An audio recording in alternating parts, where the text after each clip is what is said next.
नमस्कार, मैं रवीश कुमार। सतलुज तो तब भी सेंसर बोर्ड के सामने थी जब 1 जनवरी 2025 को प्रधानमंत्री नरेंद्र मोदी ने इस फिल्म में जसवंत सिंह खालड़ा की भूमिका निभाने वाले दिलजीत दोसांझ से मुलाकात की। दिलजीत को बहुमुखी प्रतिभा का धनी बताया, टैलेंट और ट्रेडिशन का संगम बता रहे थे, संगीत और संस्कृति और उनके साथ बहुत कुछ बातें कर रहे थे।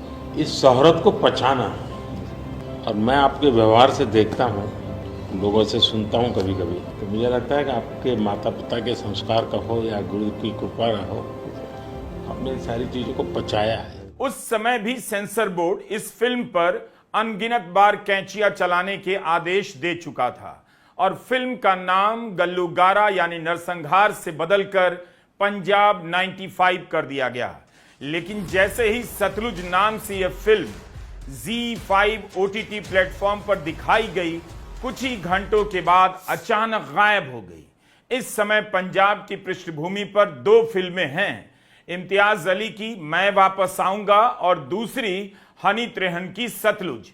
राज्यसभा सांसद प्रोफेसर मनोज कुमार झा ने लिखा है कि मैं वापस आऊंगा ऐसी कल्पना करना चाहती है जिसमें सौहार्द और करुणा के लिए जगह हो, जिसमें ऐसे संबंधों के लिए जगह हो जिन्हें इतिहास चोटिल तो कर सकता है लेकिन कभी खत्म नहीं कर सकता।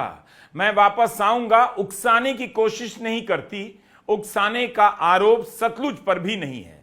फिर भी इसे लेकर जो हवा बनाई जा रही है वही हवा जो अक्सर चुनावों के समय बहाई जाती है। मैं वापस आऊंगा भी हिट फिल्म है, लेकिन इसे गांव गांव में दिखाने की होड़ नहीं है।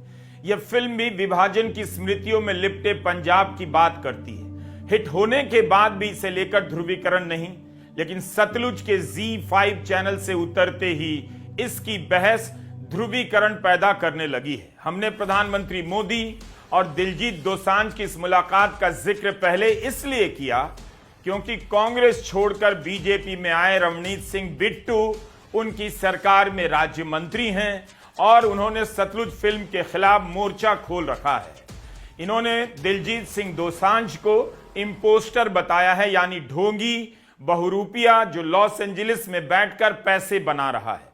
पैसे कमाने के लिए दिलजीत दोसांझ ने अमर सिंह चमकीला के घटिया गानों पर फिल्में बनाई, बिट्टू याद दिला रहे हैं।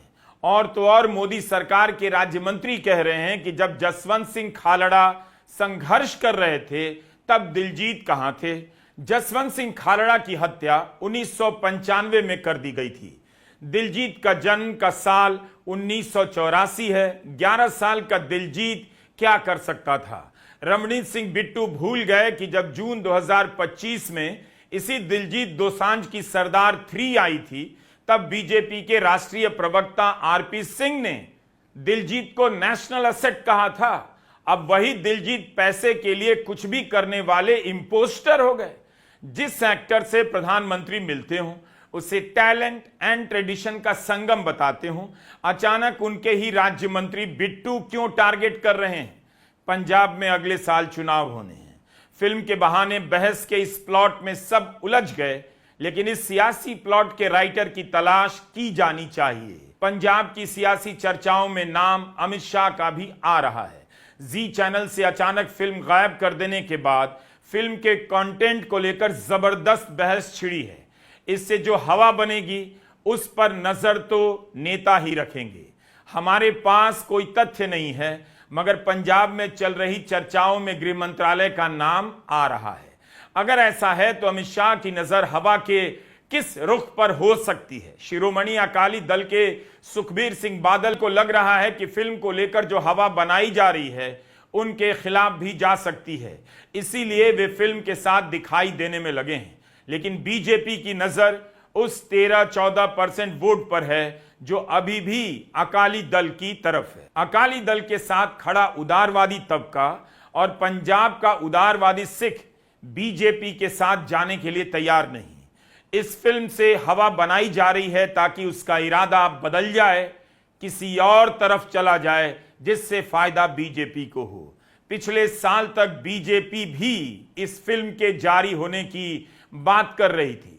खुद राष्ट्रीय प्रवक्ता RP सिंह ने सेंसर बोर्ड के अध्यक्ष प्रसून जोशी से कहा कि फिल्म को रिलीज नहीं करना सरदारों का दमन जारी रखने के समान है और अब बीजेपी इस फिल्म का विरोध करने लगी है। अचानक क्या हो गया कि रवनीत सिंह बिट्टू इस फिल्म का विरोध कर रहे हैं? मोदी सरकार के राज्य मंत्री बिट्टू पंजाब के मुख्यमंत्री बेअंत सिंह के पोते हैं, जिनकी बम धमाके में हत्या कर दी गई थी। पहले कांग्रेस में राहुल गांधी के करीबी माने जाते थे, अब कहा जाता है बीजेपी में अमित शाह का साथ मिल रहा है।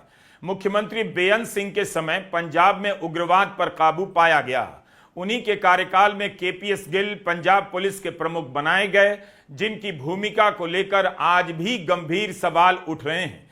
केपीएस गिल को एक धड़ा हीरो बताता है, एक धड़ा खलनायक, एक तीसरा भी है जो पुलिस की ज्यादतियों को स्वीकार करता है, दर्ज होने देना चाहता है कि समाज में इस पर बात हो, पुलिस की क्रूरता की चर्चा हो ताकि पुलिस में सुधार आए। 2024 में रवनीत सिंह बिट्टू लुधियाना से लोकसभा चुनाव हार गए, तब भी प्रधानमंत्री मोदी ने अपने मंत्रिमंडल में शामिल किया और राजस्थान से राज्यसभा का सदस्य बनाया। फिलहाल रेलवे